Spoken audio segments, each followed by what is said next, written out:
From the moment that I wake up, put on my makeup, you were right there with me. Doesn't matter what I go through, you're my breakthrough. You know everything about me. You heard every prayer that came from my heart, and you love me. Yes, you love me. Woo! When I think of how you made me, it's amazing. I reflect your beauty every moment that I'm living. No counting your thoughts toward me. You're great. Oke, malam ini kita akan dengar tentang kan ini menjelang Natal gitu loh. Kadang waktu kan kita ini hanya sebagai pengetahuan ya, supaya kita lebih yakin dan kita percaya bahwa Yesus itu sebenarnya dirancangnya kapan sebenarnya. Namun ini malam ini saya nggak nyampe nyelam agak ini ya. Mungkin waktu hari Minggu nanti kita ketemu. Hari Minggu saya kan ya, kalau nggak salah ya. Yasin. Betul, Pak. Hari Minggu saya kan. Hari Iya. Minggu nanti kita akan jelaskan lebih lebih panjang lebar lagi. Tapi namun malam ini pun kamu ikut, kamu akan mengerti bahwa kenapa Yesus, apakah benar Yesus itu dirancang untuk orang pilihan. Artinya gini ya, artinya gini.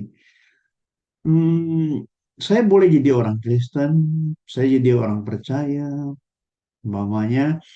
Namun saya mau lebih yakin kenapa harus Yesus gitu loh. Apakah sesuatu itu memang dirancangnya sejak kapan sebenarnya? Nah, kalau hari Minggu saya akan bicara mulai dari awal penciptaan memang Tuhan sudah merancangkan gitu. Namun ada sesuatu yang lebih yang saudara akan bisa lihat benar nggak sih sebenarnya apa yang dinubuatkan di perjanjian lama tentang Yesus itu bisa dibuktikan kebenarannya dan fakta yang terjadi gitu, ya kan? Jadi gini ya, eh, rancangan Tuhan itu bukan sesuatu rancangan yang sifatnya hanya sementara atau eh, hanya hanya satu waktu gitu, bukan. Namun rancangan Allah itu kalau saudara perhatikan baik-baik itu adalah rancangan yang luar biasa sebenarnya sampai pada akhir zaman itu loh. Namun benar nggak sih awal itu? Mungkin ya kalau kalau kita pahami dengan melihat nubuatan-nubuatan itu paling banyak dipakai itu kitab Yesaya 7 ayat 14, Yesaya 9 ayat 5, 6, Yesaya 11 ayat 1, 2 itu ya. Terus akhir zamannya itu Yesaya 53 waktu Yesus disalib gitu. Itu yang kita lihat nubuatan itu.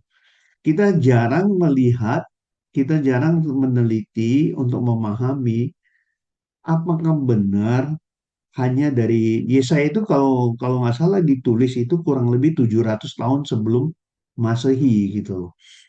Namun yang kita ingin pahami gini ya, kalau saya percaya bahwa Yesus itu adalah Tuhan, Yesus itu adalah rancangan Allah yang luar biasa, yang diperingati orang seluruh dunia. Sayangnya, kebanyakan diperingati masih menganggap Yesus itu kayak anak kecil baru lahir gitu loh. Gitu loh. Masih terus terus seperti itu sebenarnya. Kalau kita ngelihat kan, seperti Yesusnya itu baru lahir gitu. Kok terus-terusan tiap tahun kamu bikin dia baru lahir terus gitu. Kesian juga gitu. Kok nggak dewasa-dewasa ya? Begitu gitu terus bingung saya sebenarnya gitu loh. Namun kan kita ngelihat secara menyeluruh bahwa yang rancangan Allah itu seperti apa sih sebenarnya itu dalam kehidupan manusia gitu loh. Benar nggak sih? Contohnya gini ya, contoh-contoh. Contohnya, mungkin sering dengar, ya, sering dengar gini, ya, sering dengar bahwa kalau yang jadi umat pilihan itu kita, apa buktinya gitu loh. Maksudnya, ya kan, apa buktinya gitu, gitu ya. Dan kemudian ya kesian ya, masa sih Tuhan gue bayi terus-terusan gitu. Gitu kan. Jadi nggak lucu gitu. Ya terkesan aneh gitu aja gitu ya. Ya kita tetap peringati Natal itu memang harus. Namun kita memperingatinya, kita bersuka cita karena kita memperoleh mendapatkan keselamatan dari Tuhan gitu loh. Tapi jangan anggap dia bayi terus itu. Kapan dia menyelamatkan gitu. Nah, itu yang perlu dipahami benar-benar. Nah, maksud dan tujuannya Tuhan datang itu untuk apa sih sebenarnya gitu loh. Kenapa sih kita yang bukan, sebenarnya nggak gampang ya kalau saudara simak benar-benar udah jadi umat pilihan tuh nggak gampang. Kalau saudara mau saudara lihat simak dari perjanjian lama itu nggak semudah yang kita bayangkan. Namun, bagaimana kita bisa jadi orang yang menjadi umat pilihan Allah, itu penting bagi kita gitu ya. Supaya saya lebih yakin ya, saya lebih percaya, lebih tertanam iman saya lebih kuat kalau saya mengerti bahwa Yesus itu bukan sesuatu hal yang kayak dongeng atau gitu bukannya, atau fiksi gitu, nggak seperti itu gitu loh. Kalau itu anggapan Anda, Anda akan mengalami, nanti satu waktu kalau kamu mengalami satu tantangan, saudara akan menjadi lemah gitu loh. Nah, untungnya, mari kita belajar sama-sama. Saya izin share ya, coba sini ya. Nanti kalau mau bahannya nanti saya kasih ke Cindy nanti ya. Oke. Sorry, kemarin nggak dikasih tahu. Saya juga baru nulis sore tadi gitu. Baru ingat gue ada Zoom di tempat ini gitu. Iseng-iseng cuma nulis ayatnya. Nanti kalau kalau itu nanti saudara simak sendiri ya. Oke, gitu saya izin share. Perhatikan. Nah, rancangan Tuhan untuk umat manusia, ya, untuk umat manusia itu dalam Yesus gitu ya. Dalam Yesus maksudnya. Di sini saudara, kalau saya cepat ya. Malam ini saya cepat. Saudara perhatikan ya. Ini adalah Kejadian 12 ayat 1 sampai 3. Kalau saudara lihat, berfirmanlah Tuhan kepada Abraham, pergilah dari negerimu, dari sanak saudaramu, dari rumah bapakmu, ini ke negeri yang akan kutujukan kepadamu. Aku akan membuat engkau menjadi bangsa yang besar dan memberkati engkau serta membuat namamu masyhur dan engkau akan menjadi berkat. Perhatikan ya, engkau akan menjadi berkat itu loh. Perhatikan ya. Kemudian aku akan memberkati orang-orang yang memberkati engkau dan mengutuk orang-orang yang mengutuk engkau. Dan perhatikan ini yang saya kasih tanda hitam.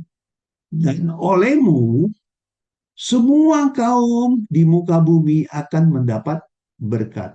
Olehmu, ya, semua kaum di muka bumi akan mendapat berkat. Nah, gimana caranya? Yang kita mau tahu tuh gimana caranya gitu sampai kok dia bisa menjadi berkat. Ya, ini dua fakta. Fakta yang pertama memang sudah terjadi sekarang. Contohnya kalau mereka secara fisik ya, secara materi, mereka sudah jadi berkat karena mereka banyak menciptakan sesuatu dari bangsa ini, banyak menciptakan sesuatu yang memang berguna pakai lah. Contohnya Albert Einstein. Albert Einstein itu kan Yahudi. Dia yang menemukan ya teori-teori tentang relativitas gitu loh ya. Ya, itu itu dia udah memberkati banyak bangsa lah. Contohnya Google, contohnya Facebook, Twitter dan yang lain-lain lah ya. Mereka-mereka inilah yang memang penemu-penemunya itu gitu loh. Nah, coba kita lihat nubuatan awal ini jarang sekali ya kalau kita dengar. Kalau ini saudara boleh catat, ini jarang sekali dibahas oleh hamba Tuhan. Karena nubuatan itu kebanyakan dari Yesaya, nubuatan awal tentang Yesus. Ya, ini saudara perhatikan. Seorang nabi dari tengah-tengahmu, dari antara saudara-saudaramu, sama seperti aku akan dibangkitkan bagimu oleh Allahmu, dialah yang harus kamu dengarkan. Ini perhatikan, tepat seperti yang kamu minta dahulu kepada Tuhan, Allahmu di Gunung Horeb pada hari perkumpulan dengan berkata, tidak mau aku mendengar lagi suara Tuhan, Allahmu, Allahku, dan api yang besar ini tidak mau aku melihatnya lagi supaya jangan aku mati. Sebenarnya gini ya, berawal dari gini. Bangsa Israel dulu tuh kalau Tuhan hadir di tengah-tengah mereka berupa api, berupa guntur, berupa awan yang itu kayak kayak gempa kayak gitu. Sehingga mereka tuh kalau mau dengar suara Allah mereka jadi ketakutan gitu loh. Mereka tuh jadi ketakutan gitu loh. Nah, itu zaman itu, ya kan? Nah, mereka bilang sama Musa, kami nggak mau lagi dengar-dengar yang kayak gitu, kami takut gitu loh katanya gitu loh. Oke, lalu Tuhan bilang sama dia, lalu berkatalah Tuhan kepadaku, apa yang dikatakan mereka itu baik. Coba, Tuhan baik kan? Dia bilang, apa yang dikatakan mereka itu baik katanya gitu loh. Nah, baik dalam hal apa? Iya kan? Dalam hal mungkin karena hadirat Allah waktu zaman dulu itu membuat mereka ketakutan sehingga mereka membutuhkan sesuatu Allah yang bisa mungkin dengan lembut bicaranya lewat manusia atau apa gitu loh ya itu permintaan mereka. Namun saudara kalau perhatikan seorang nabi akan kubangkitkan bagi mereka dari antara saudara mereka. Seperti engkau ini artinya sepertimu Musa. Seperti Musa ya.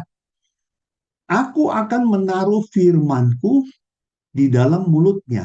Dan ia akan mengatakan kepada mereka segala yang kuperintahkan kepadanya. Dia akan mengatakan ya kepada mereka segala yang kuperintahkan kepadanya. Jadi apa yang keluar dari mulut si sang nabi itu yang dianggap nabi ya itu semua itu dari Tuhan, bukan dari manusia. Dan coba saudara perhatikan orang yang tidak mendengarkan segala firmanku yang akan diucapkan nabi itu demi namaku, daripadanya akan kutuntut pertanggung jawaban. Nah, saudara perhatikan di sini, itu luar biasanya ya, orang luar biasanya gini, ya kan? Apa yang diucapkan nabi itu, ya kalau tidak kamu dengar, kamu akan dituntut di dalam hal ini gitu loh. Nah, satu sisi kita ngelihat siapa ini sebenarnya yang dimaksud.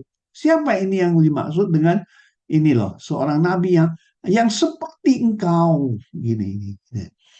Ya, siapa itu? Itu yang ingin kita ketahui. Kita kan nabi-nabi setelah Musa, kita banyak menemukan nabi ya menemukan nabi setelah Musa banyak sekali ya Elia dan segala macam ya kita ketemulah ya ada nabi besar, nabi kecil, banyak sekali gitu loh. Ya. Namun kalau saudara perhatikan ada nggak yang sama seperti Musa? Belum ada yang sama seperti di Musa, gitu loh. Nah, yang mana yang seperti Musa? Ya, yang mana seperti Musa? Ini yang ingin kita pahami benar-benar yang seperti apa yang dari Musa itu, yang seperti si Musa. Nah, kalau saudara perhatikan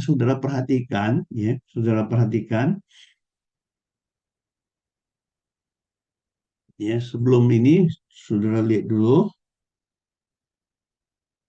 ya.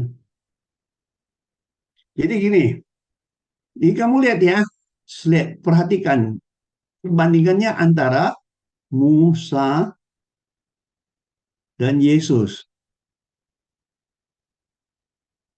Perhatikan ya, waktu Musa lahir, bener nggak banyak anak-anak yang jadi korban? Nanti baca ya, Keluaran 1 ayat 22. Ya, banyak apa anak-anak dibunuh.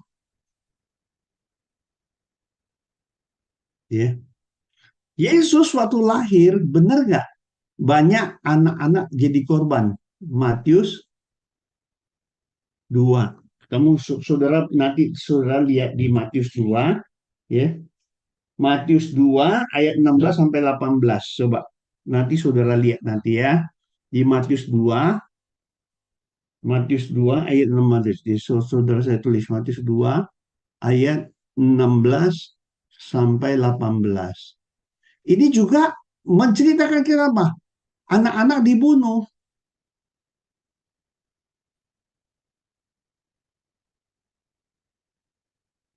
Anak-anak dibunuh. Nah, kemudian Musa setelah dia jadi pangeran, dia lari ke Median. Dia lari ke Median. Ngungsi dia, Median.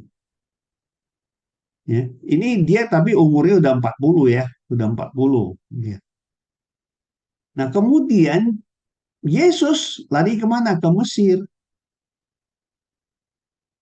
Saudara perhatikan semua langkah-langkah, ya. Kemudian habis itu Musa diutus, ya. Musa diutus.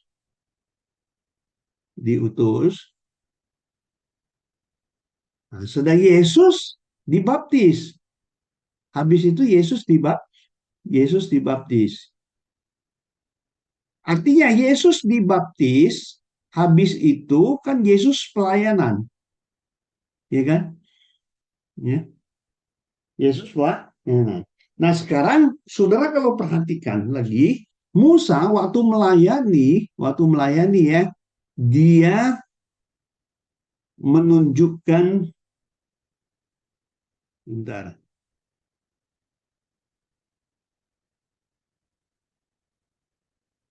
ya. Musa waktu melayani menampilkan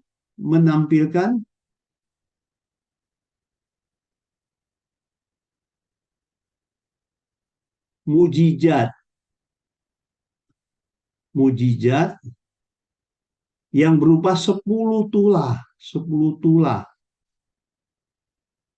betul? 10 tulah untuk apa?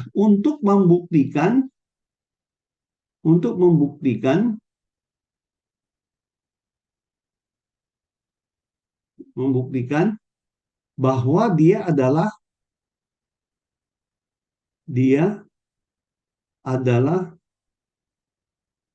utusan Tuhan,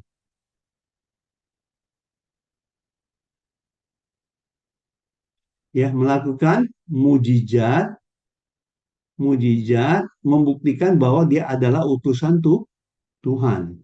Kamu lihat Yesus waktu pelayanan melakukan mujizat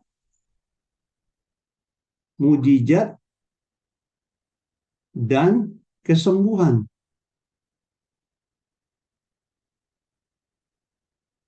Betul? Untuk apa? Untuk menunjukkan bahwa dia Tuhan. Oke, perhatikan. Dari sampai sini, apa yang dilakukan Musa sama nggak yang terjadi pada Yesus? Jadi sekarang kembali lagi kita ngelihat ya, sampai sampai detik ini kamu saudara perhatikan. Jadi yang dikatakan gini, ya, ya. Seorang nabi akan kubangkitkan bagi mereka dari antara saudara mereka. Seperti engkau ini, aku akan menaruh firmanku seperti engkau ini kan seperti Musa, ya. Ini kan seperti Musa, ya. Saudara perhatikan. Nah, cuman di sini kita dikaburkan apa? Dikaburkan gini, seorang nabi. Jadi, kenapa orang Kristen itu agak alergi bicara Yesus itu adalah nabi? Sebenarnya di zaman perjanjian lama, apalagi zaman Musa, tidak mungkin Musa itu bilang Tuhan akan menunjukkan diri. Tidak mungkin. Karena kenapa? Menyebut nama Tuhan sembarang aja nggak bisa. Jadi dia hanya bisa berkata orang yang seperti dia dalam pelayanannya. Nah sekarang kalau saudara lihat dari sini, dari yang kejadian-kejadian ini, ya kan, apa yang terjadi pada Musa yang Musa lakukan sama nggak sama dengan Yesus lakukan gitu loh. Hampir sama. Jadi nubuatan ini, sampai dia kalimatnya kan gini ya. Orang yang tidak mendengarkan segala firmanku yang akan diucapkan nabi itu demi namaku daripadanya akan. Saudara kalau ngelihat ngelihat ini ya, ngelihat saudara nanti kalau saudara baca nanti ya, ini dari kalimat ini ya, dari kalimat ini, saudara kalau baca nanti dari Yohanes, umpamanya nih ya, Yohanes 10 ayat 10 ya. Kemudian lagi Yohanes 10 ayat 37, 38 ya. 37, 38. Terus lagi kamu lihat Yohanes Yohanes 11 ya, ayat 25, 26. Terus Yohanes 12. Nanti kamu baca sendiri ayat 44, 46. Ya kamu baca sendiri nanti.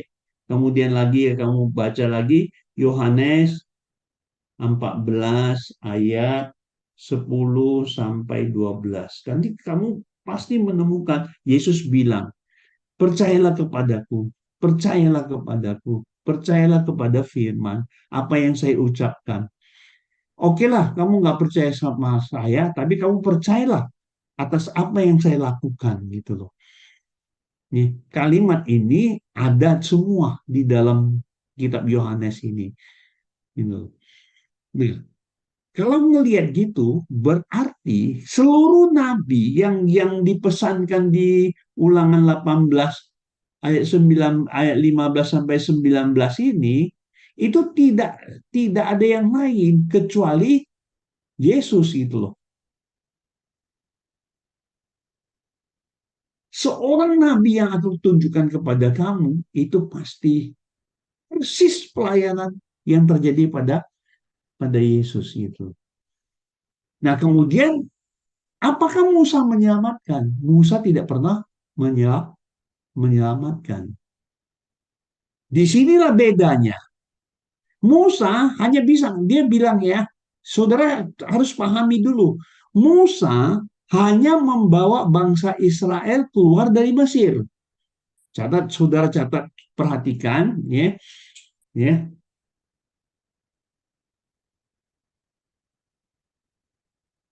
Perhatikan ya. Musa hanya membawa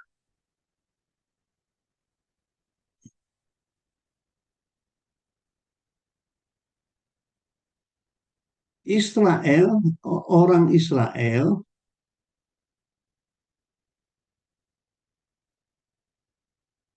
keluar dari Mesir.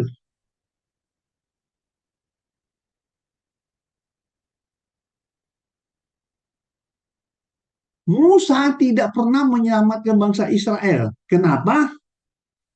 Ya, karena Musa tidak boleh masuk ke tanah perjanjian. Betul. Akhirnya dia matinya di Gunung Nebo, tidak masuk dalam tanah perjanjian. Tanah perjanjian itu adalah lambang keselamatan, ya. Jadi Musa tidak tidak masuk, tidak boleh masuk ke dalam tanah perjanjian.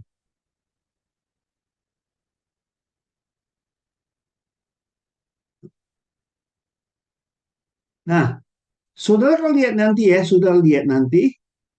Kemudian siapa yang bawa itu? Bawa eh, orang Israel masuk ke tanah perjanjian itu Yosua, ya.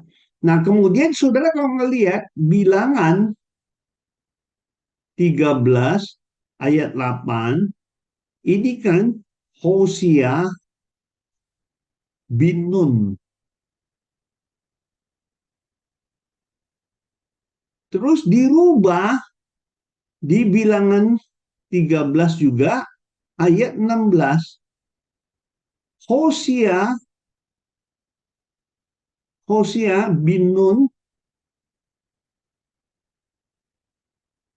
menjadi Yosua.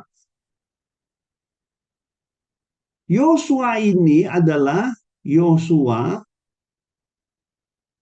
Yosua itu dalam bahasa Ibraninya Yehoshua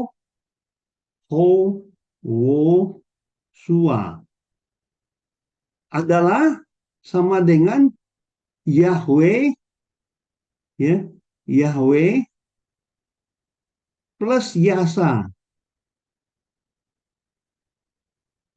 plus Yasa. Artinya apa? Tuhan menyelamatkan.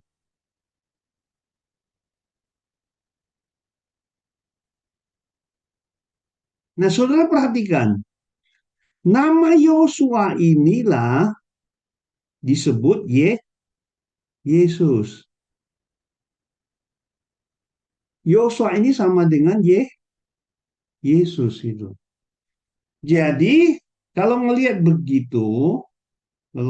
begitu, ya, kalau saudara lihat begitu, berarti ya, yang menyelamatkan artinya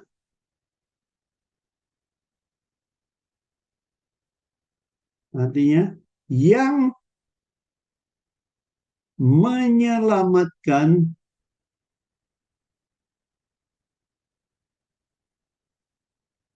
bangsa Israel siapa?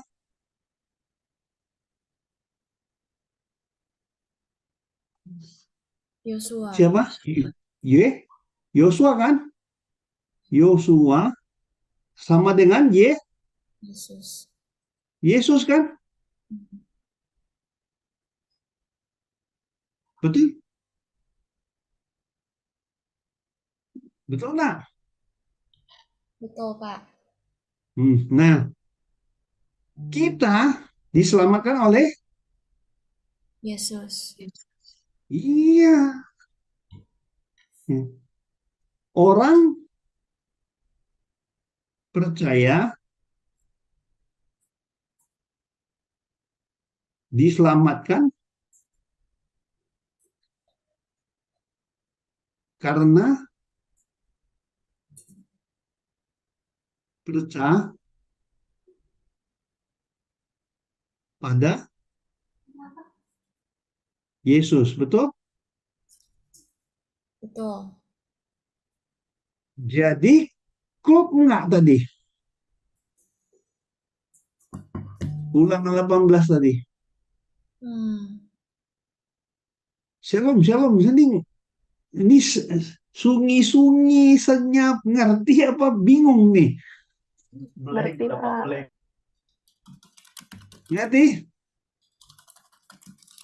Halo, Ngerti, ngerti. ngerti?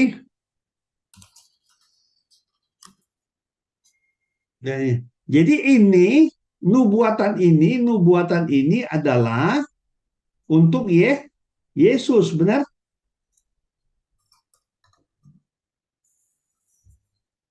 Betul, Pak. Hah? Hmm. Paham ya? Jadi dari kitab Musa, dari zaman Musa memang sudah dirancang. Kenapa? Karena karena itulah kenapa dia itu kan dibilang gini ya. Habis ini kan kamu lihat ya, kamu lihat, saudara kan lihat nanti di sini ya. Saudara dia ya. Kan dibilang apa yang diucapkan Nabi itu kamu harus dengarkan kan? Iya kan? Betul? Karena itu kan kalau kamu lihat ya, ini hubungannya dengan Yohanes 1 ayat 1. Pada apa? Firman itu adalah Salah adalah semua. A- Salah. Allah. Betul? Nah, kamu lihat dari Yohanes 1 ayat 14. Firman itu telah jadi Manusia. firman telah menjadi manusia. Iya. Siapa? Yesus. Betul? Iya. Jadi firman diucapkan oleh Yesus, itulah yang kita dengar kan? Paham? Hmm. Shalom, shalom.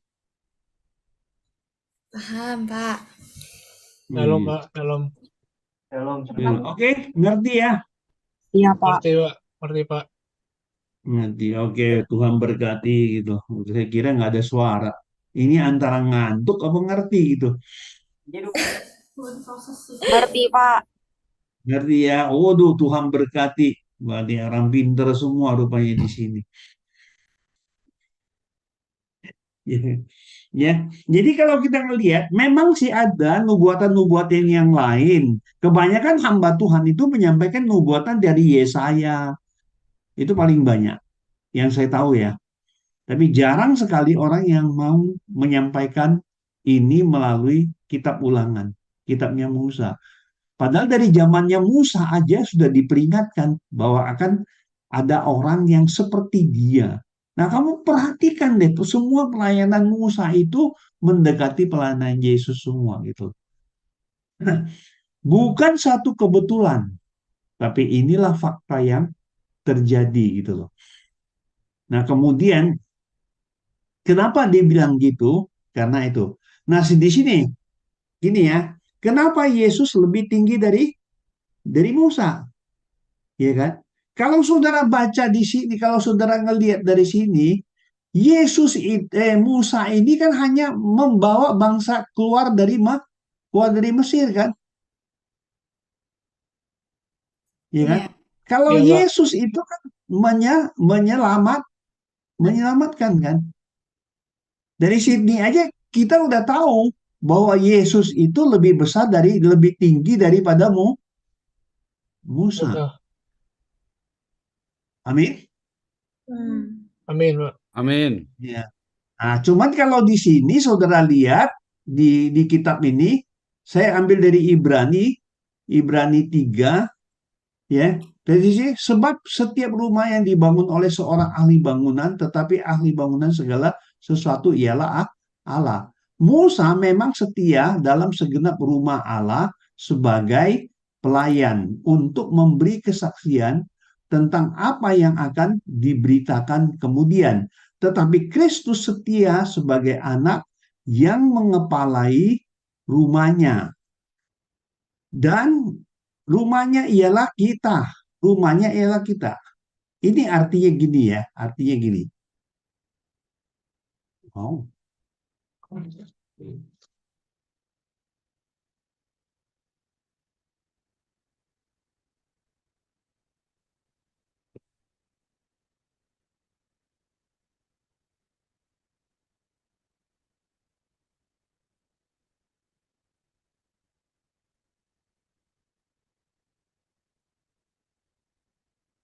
Duh, ini ganggu banget.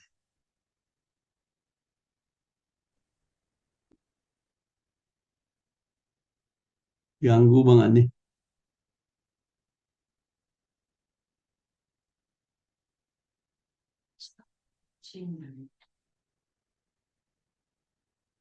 Ganggu banget nih, sering banget. Apa nih sih?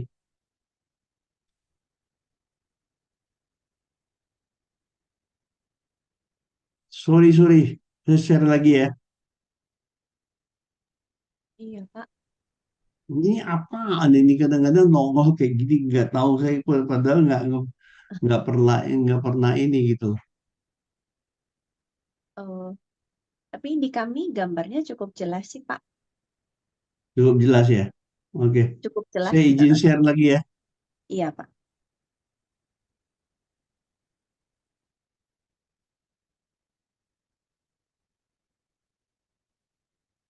Gimana sih?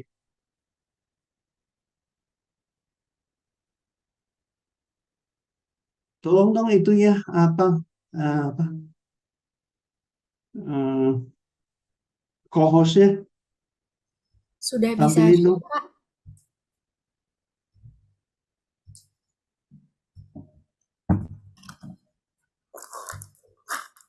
Halo, jelas nggak? Belum keluar Pak gambarnya. Ya tapi sini kok nggak bisa share ya? Udah. Ini aduh gimana ya ini? Ngapain sini aduh. Oke. Sudah keluar? Oh, masih belum, Pak. Sudah keluar? Belum, Pak. Belum? Belum.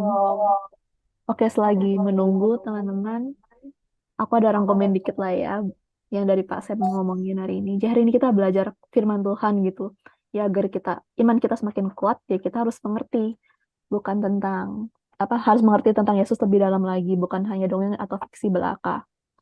Nah, hari ini kita juga belajar nubuatan awal Tuhan Yesus. Ya, ternyata tuh biasanya kalau yang lain-lain tuh diceritain dari kitab Yesaya dan ini ternyata dari kitab Ulangan gitu kan. Ini kitab kedua gitu dari Alkitab kayak wah, ternyata rancangan Tuhan tuh dari awal awal banget gitu. Ternyata rancangan Tuhan segitu detailnya, segitu luar biasanya di dalam hidup kita gitu. Dan ya kita belajar juga gitu dari awalnya kenapa sih gitu bangsa Israel takut banget dengan hadirat Tuhan gitu dalam bentuk api, maka Tuhan pun menunjukkan kasihnya gitu. Dan dia juga berfirman di ayat 18, aku bacain lagi deh. Seorang nabi akan kubangkitkan bagi mereka dari antara saudara mereka. Wah, seperti engkau ini, seperti Musa gitu. Kita juga belajar dari perbandingannya, banyak banget perbandingannya. Dan mirip banget, ya nggak sih? Dari apa lagi perbandingannya? Dari, saat keduanya lahir, sebanyak anak yang dibunuh. Terus ada pelarian juga ke Median dan ke Mesir. Terus Yesus diutus, Musa diutus, dan masih banyak hal lagi. Dari sini kita bisa yakinkan bahwa yang di ulangan itu, di kitab ulangan adalah Yesus itu sendiri. Terus ada banyak banget lagi, ada tambahan di kitab Yohanes 10, 11, 12, 14, dan yang lain. Wah, kita makin seru nggak sih belajarnya tentang firman Tuhan Ya, ini?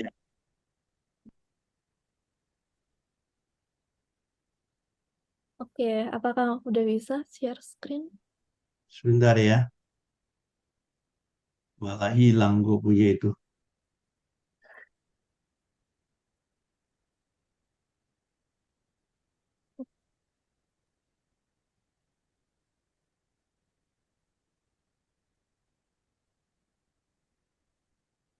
Oke, teman-teman, sejauh ini masih aman memprosesnya?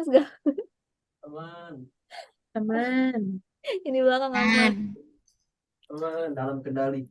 Hari ini kita catat banyak hal ya, kita belajar banyak banget dari Pasam.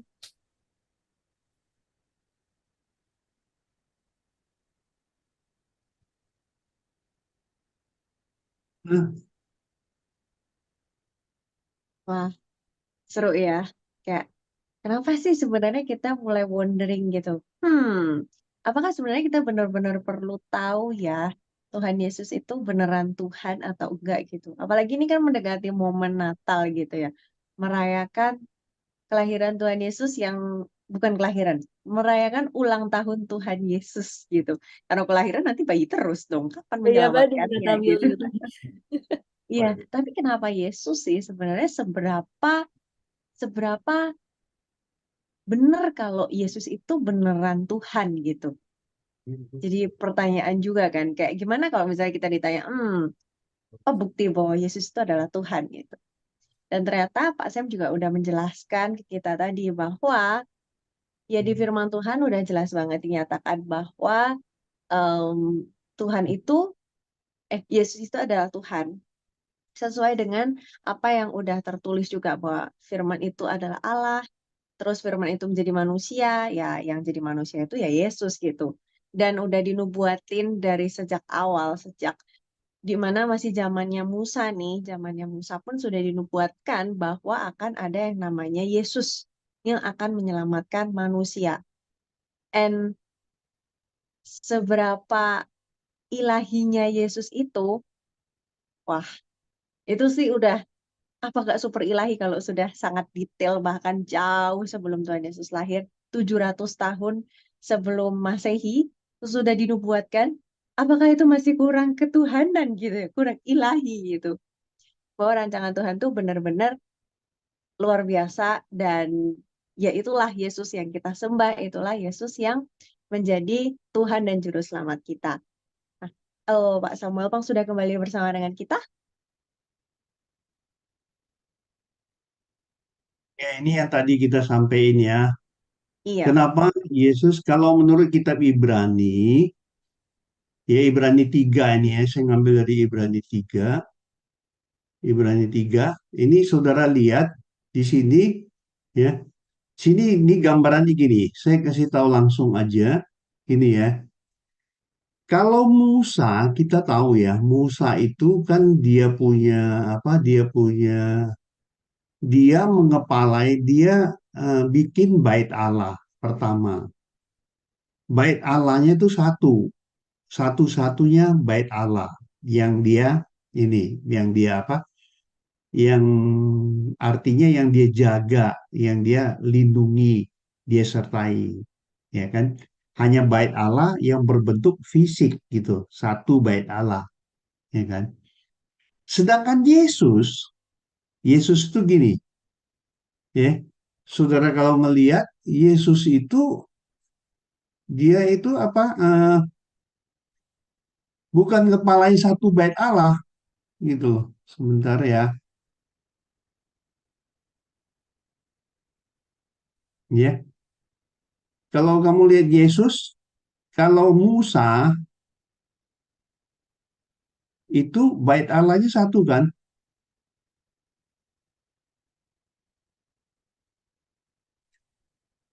satu ya, berupa fisik ini.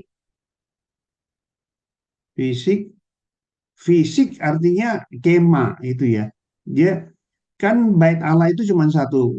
Zamannya Daud juga satu, zamannya Salomo juga tetap satu gitu loh.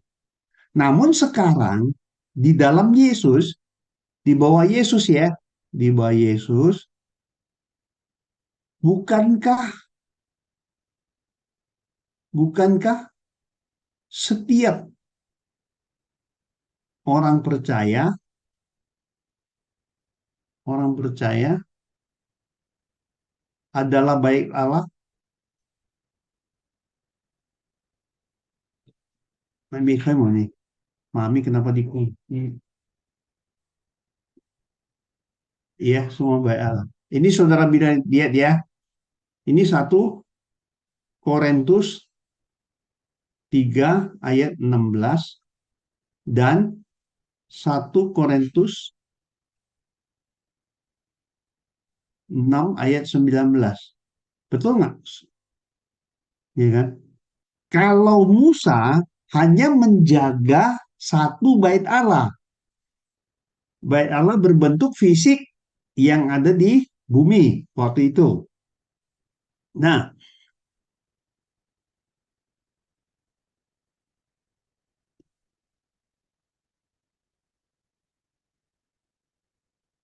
sedangkan kita sekarang kita itu adalah semua dari kita adalah bait Allah.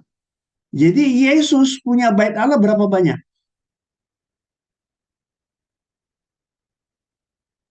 Banyak, Pak.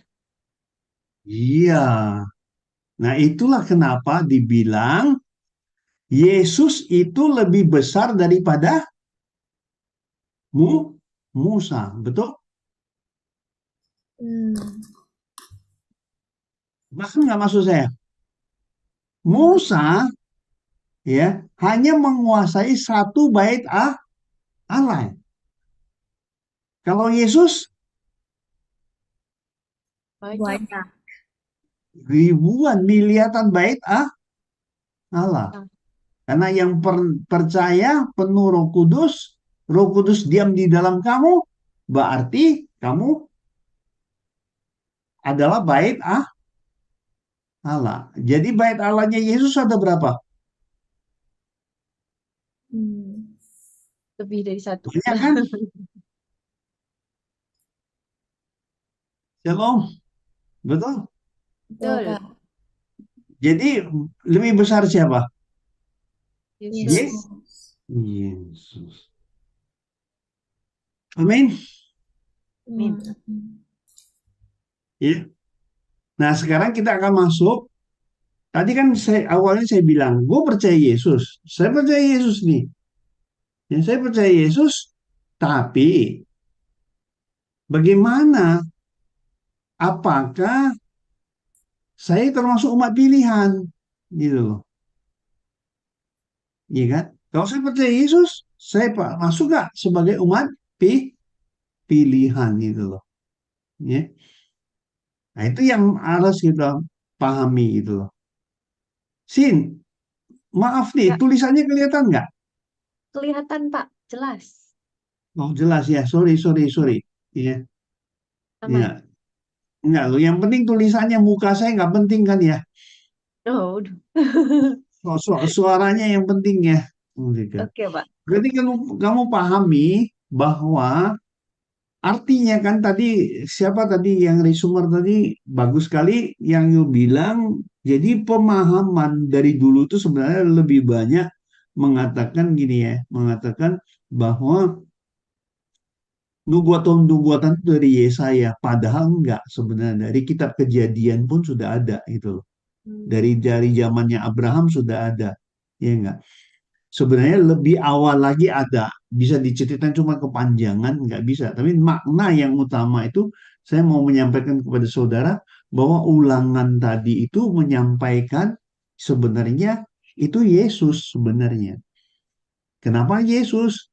Karena tidak ada satupun yang mirip pelayanannya dengan Musa. Hanya Yesus. Tidak ada nabi yang lain. Tidak ada satupun nabi yang lain. Saudara bisa cek. Saudara bisa ini perhatikan itu semua. Ya. Nah, sampai di sini kita lihat. Saya kan bilang, ya. Di sini kan umat pilihan Allah menurut Alkitab tidaklah mudah. Tidak mudahnya tidak gampang ya gitu kan, bukan gampangan ya. Tidak gampang gitu loh artinya. Tidak gampang. Ya. Kenapa saya bilang nggak gampang? Saudara perhatikan ya. Ini saya ngambil dari Roma 9 ayat 6 sampai 9. Roma 9 ayat 6 sampai 9. Dibilang gini ya, saudara perhatikan. Akan tetapi firman Tuhan, firman Allah tidak mungkin gagal. Ini Roma 9 ya. Tidak mungkin sebab tidak semua orang yang berasal dari Israel adalah orang Israel. Tidak semua loh ya orang Israel adalah orang ya kan? Dan juga tidak semua yang terhitung keturunan Abraham adalah anak Abraham, tetapi yang berasal dari Ishak, ini perhatikan. yang akan disebut keturunanmu. Jadi apa artinya? Artinya bukan anak-anak menurut daging adalah anak-anak Allah, tetapi anak-anak perjanjian yang disebut keturunan yang benar. Nah, ini saudara perhatikan ya, sebab firman ini mengandung janji pada waktu seperti inilah aku akan datang dan Sarah akan mempunyai seorang anak laki-laki. Kata-kata ini diucapkan karena kenapa? Penjelasannya ada di sini nih, penjelasannya. Coba lihat penjelasannya, ya. Dan firmannya ini ada di, ya, ini ada di, saya ambil di sini nih. Nanti saudara bisa baca nih ya, ambil di sini. Kejadian 18 ayat 10 sampai 14. Ini saudara perhatikan, ya. Dan firman-Nya, sesungguhnya aku akan kembali tahun depan mendapatkan engkau, pada waktu itulah Sarah istrimu akan mempunyai seorang anak laki-laki. Ini perjanjian baru Roma 9. Ini kejadian. Ya. Ini kitab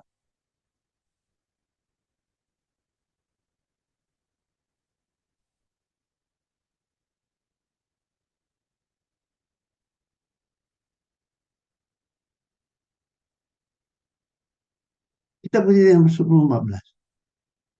Ya. Saudara perhatikan, perhatikan. Adapun Abraham dan Sarah telah tua dan lanjut umurnya, dan Sarah telah mati. Nggak mungkin kan punya anak. Maksudnya kan gitu, nggak mungkin ya.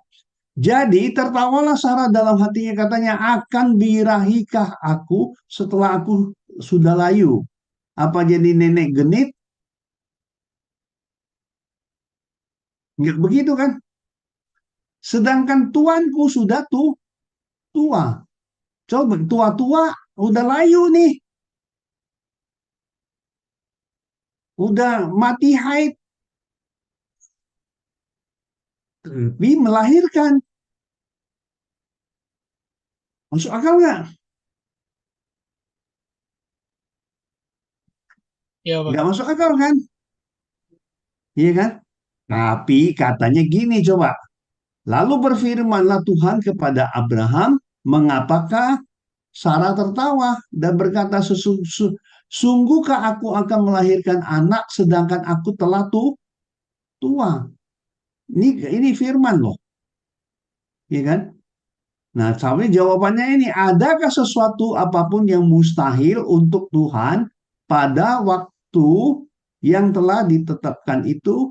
Tuhan, tahun depan aku akan kembali mendapatkan engkau, pada waktu itulah Sarah mempunyai seorang anak laki-laki. Nah, saudara perhatikan nih, ya, ini sama nggak dengan ini?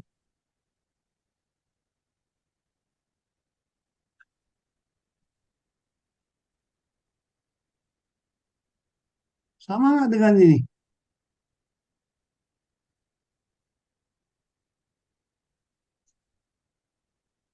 Shalom, Sama, sama. Pak. Sama, Pak. Oh, iya. Makanya ditambahin lagi gini loh. Tetapi Allah berfirman kepada Abraham, ini dari Kejadian 21 ayat 12 ya. Janganlah sebal hatimu karena hal anak budakmu itu, dalam segala yang dikatakan Sarah kepadamu, haruslah engkau mendengarkannya, sebab yang akan disebut keturunanmu ialah yang berasal dari Ishak. Saya mau tanya, dengan demikian mau jadi umat pilihan susah nggak? Susah. Susah kan? Ya, kalau dari bacaan ini, ya, tidaklah mudah untuk menjadi umat Pilihan. pilihan itu loh. Karena Abraham kan punya istri Hagar, juga ada kan punya anak yang namanya Ismail. Nggak bisa jadi umat pilihan. Dari keturah juga punya kan, tapi tidak bisa jadi umat. Iya, Benar? iya, Pak. Shalom, benar? Benar, Benar. Pak. Jadi nggak gampang kan? Enggak, Pak. Nggak gampang gitu loh. Nah, justru di sini tulis, kalau demikian, bagaimanakah orang luar menjadi umat pilihan? Iya kan? Yang kita kan mau tahu gini loh, saya supaya kenapa? Dengan pengetahuan ini, saya akan lebih yakin posisi saya itu ada di mana gitu ya. Posisi saya sebenarnya secara teologi, secara pengetahuan, kita harus bisa membuktikan kepada orang luar bahwa kita ini adalah umat pilihan. Nah, namun kan perlu suatu bukti bahwa kita itu adalah umat pilihan. Nah, bukti itu harus dibuktikan melalui firman. Oke? Nah, perhatikan lagi, semua perhatikan. Ya. Ini saya ngambil dari ini bosan nggak sih baca Alkitabnya banyak nih? Enggak, Pak. Enggak, Pak. Saya singkat-singkat aja ya. Kamu perhatikan, saya singkat-singkat aja ya. Karena nggak paham, nggak gampang pahami gitu loh. Ya, tapi lengkapnya mungkin hari Minggu mungkin lebih jelas ya. Karena tolong sediain alat-alat tulis untuk hari Minggu nanti. Saya akan jelaskan lebih rinci lagi supaya Anda lebih mengerti gitu loh. Lebih pahami apa sih sebenarnya ya, kenapa harus Yesus dan segala macam kita buktikan gitu loh. Kita buktikan kebenaran ini gitu loh. Supaya kita betul benar-benar mengerti gitu loh. Nah, ini saya ngambil Matius dari Matius loh, dari kitab Matius 1 ayat 1 sampai 17. Di sini Saudara lihat, ini kan tentang keturunan. Gue yakin ini biasanya nggak pendeta, nggak teolog, pasti jarang dibaca. Boro-boro dikhotbahin. Iya kan? Kenapa? Ya. Saudara perhatikan, suatu hal yang luar biasa kan? Inilah sisilah Yesus Kristus, anak Abraham. Nah, saudara, coba tarik kembali ke atas tadi. Yang disebut umat pilihan adalah dari Abraham. Ya kan?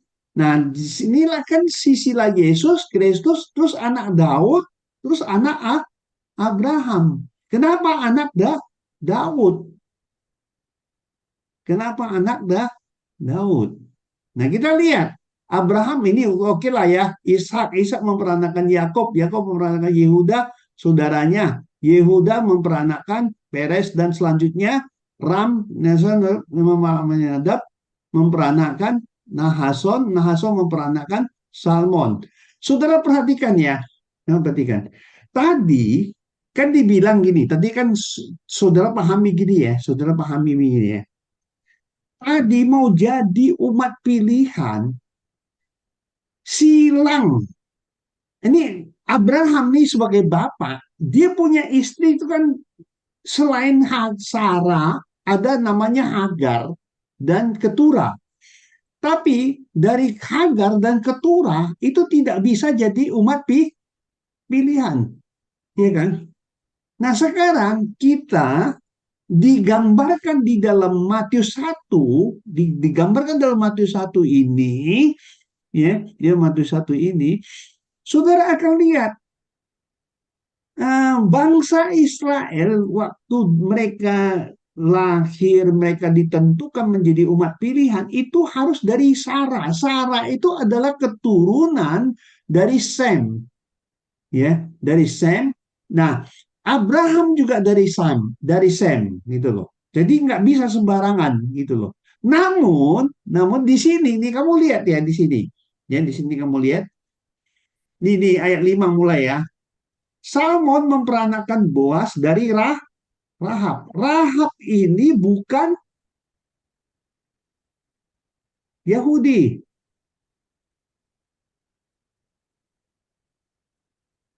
Ya, terus memperanakan Obed dari Ruth. Ruth juga bukan Yahudi, ya. Terus Salomo dari istri Uria. Ini siapa? Coba. Ya, Batsheba ya. Saudara perhatikan, kenapa di sini saudara melihat ada orang luar yang masuk dalam garis keturunan ini, dari garis keturunan ini, ya. Kemudian baru disebutkan Isai memperanakan Raja Daud. Daud memperanakan Salomo. Kamu perhatikan, memperanakan Yesus kan disebut anak Daud, ya kan? Kenapa anak Daud? Ini yang kita mau tahu, gitu loh. Iya kan? Kenapa anak Daud? Berarti, bukankah artinya gini? Artinya gini. Bukankah kalimat ini, oke lah ya, di sini kita ini aja ya. Ya. Di sini artinya kan gini. Di sini ya. Artinya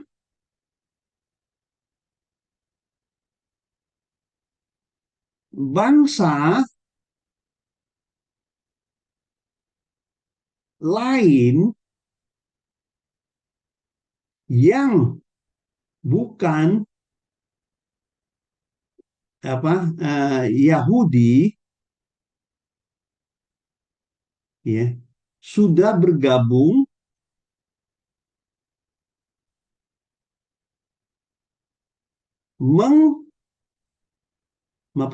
melahirkan keturunan pilihan. Daud itu kan yang sangat disenangin Allah, yang disayang Allah.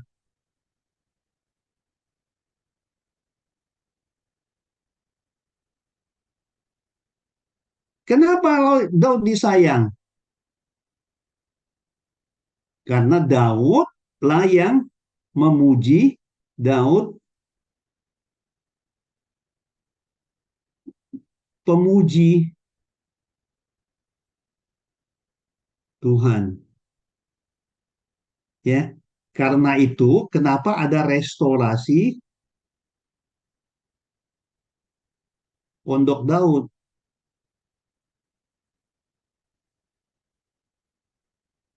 Hmm. Mulai paham? Wow. Paham, Pak. Ya, paham ya? Jadi yang pasti, saudara kalau perhatikan di sini, kenapa Yesus itu dibilang anak Daud, keturunan Abraham. Padahal keturunan Abraham tidak sembarang bisa jadi umat pilihan. Nah, di sini kamu lihat lagi di sini ya, kamu lihat ya. Rahab ini kan yang nolong ini loh, yang orang pengintai itu loh. Hmm. Dia bertobat kan? Ya. Ini kan termasuk orang luar yang bertobat.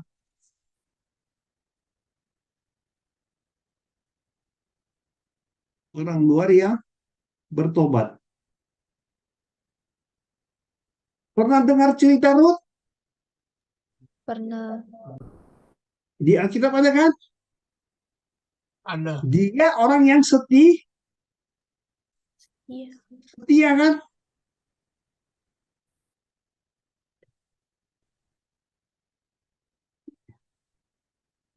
Halo? Iya, Ayo, Pak. Pak. Wah, ngerti ya? Ngerti, Nah, Pak. dari sini, sekalipun nih ya, sekalipun.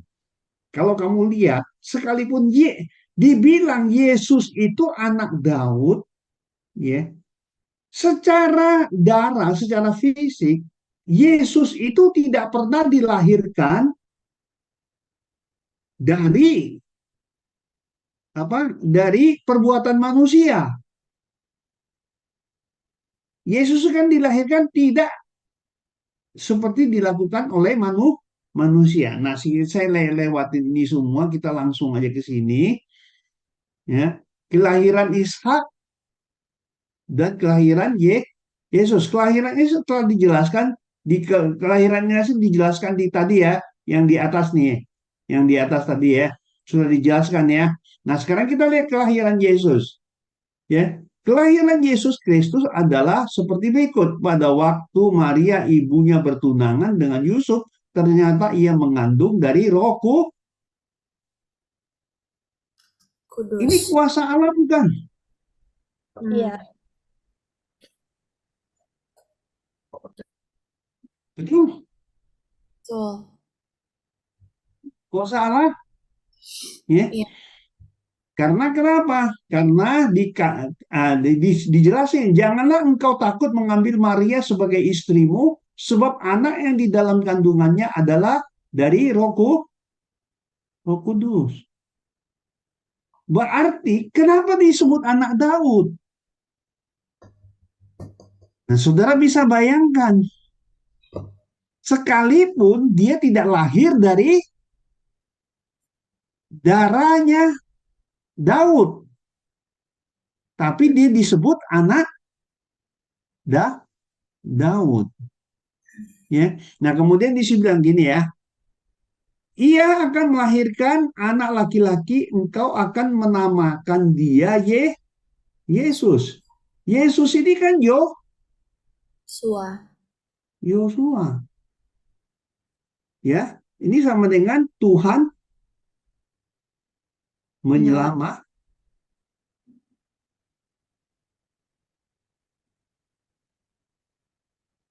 Betul? Nah, di sini dicerita ulang lagi. Ya.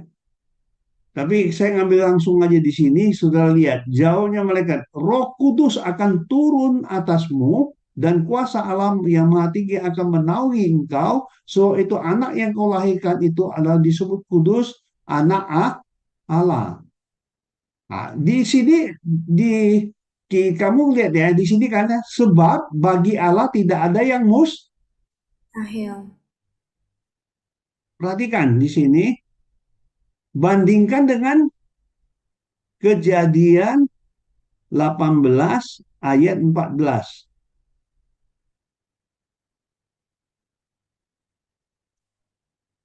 Tolong dong, bacain Clarissa. Kejadian 18 ayat 14. Kejadian 18 ayat 14. Itu yang di atas sudah ditulis ya. Coba kamu baca ulang. Oke, Lukas 1 ayat 37, sebab bagi Allah tidak ada yang mustahil. Kejadian 18 ayat 14, adakah sesuatu apapun yang mustahil untuk Tuhan? Pada waktu yang telah ditetapkan itu, tahun depan, aku akan kembali mendapatkan engkau. Pada waktu itulah Sarah mempunyai seorang anak laki-laki. Ya, hampir sama nggak? Mengerti maksudnya? Di sini mengarah kepada umat pilihan. Umat perjanjian. Oke? Nah, sekarang kita lanjut lagi. Israel dipilih atas dasar perjanjian Allah dengan nenek moyang mereka. Sedang orang percaya dipilih atas dasar kasih karunia Allah melalui Yesus. Ya, di sini kita lihat. Ini saya ngambil dari Roma 11 ayat 25-29. Ya. Di sini dibilang mengenai Injil mereka adalah seturu Allah oleh karena kamu, tetapi mengenai pilihan mereka adalah kekasih Allah oleh karena nenek moyang. Nah, sebab Allah tidak menyesali kasih karunia dan panggilannya. Sebab sama seperti kamu dahulu tidak taat kepada Allah, tetapi sekarang beroleh kemurahan oleh ketidaktaatan mereka. Karena itu, ya, karena itu di sini saya tulis, saudara perhatikan.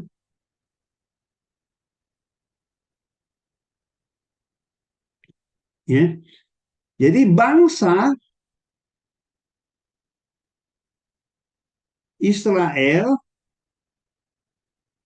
dipilih karena perjanjian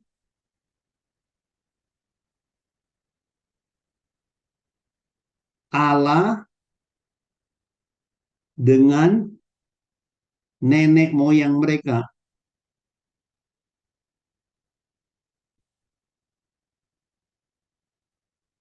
Kita dipilih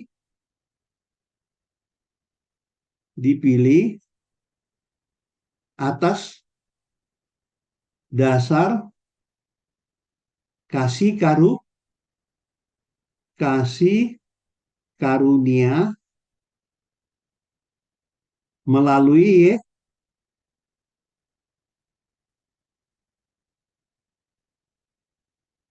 Oke, nah perhatikan. Karena itu kita sama dengan orang Israel. Perhatikan, ya.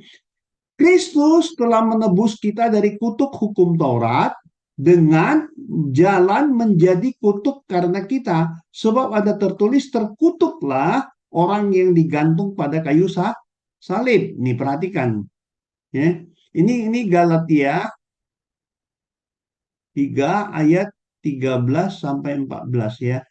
Nah perhatikan, Yesus Kristus telah membuat ini supaya di dalam Dia berkat Abraham sampai kepada bangsa-bangsa lain, sehingga oleh iman kita iman kita kepada Yesus ya, menerima roh yang telah dijanjikan itu. Nah 20 ini sama, ini Galatia 3 juga ayat 26. Sebab kamu semua adalah anak-anak Allah. Karena iman di dalam Yesus Kristus. Karena semua yang dibaptis dalam Kristus telah mengenakan Kristus. Dalam hal ini tidak ada orang Yahudi, orang Yunani, tidak ada hamba atau orang merdeka. Tidak ada laki-laki atau perempuan. Dulu di perjanjian lama, di luar Yesus, masih dibedakan antara laki dengan perempuan. Tetapi di dalam Yesus itu tidak lagi dipisahkan antara laki maupun perempuan. Halo, saham? Karena kamu semua adalah satu di dalam Kristus, baik laki-laki maupun perempuan. Ya. Dan perhatikan, dan jikalau kamu adalah milik Kristus, saudara milik Kristus, maka kamu juga adalah keturunan siapa? Abraham, dan berhak menerima janji Allah. Sama nggak sama orang Yahudi nggak?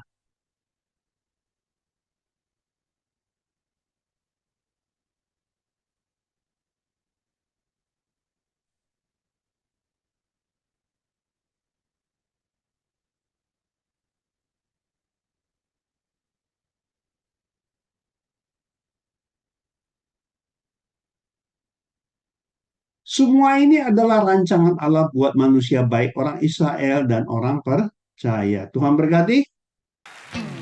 From the moment that I wake up, put on my makeup, you were right there with me. Doesn't matter what I go through, you're my breakthrough. You know everything about me. You heard every prayer that came from my heart, and you love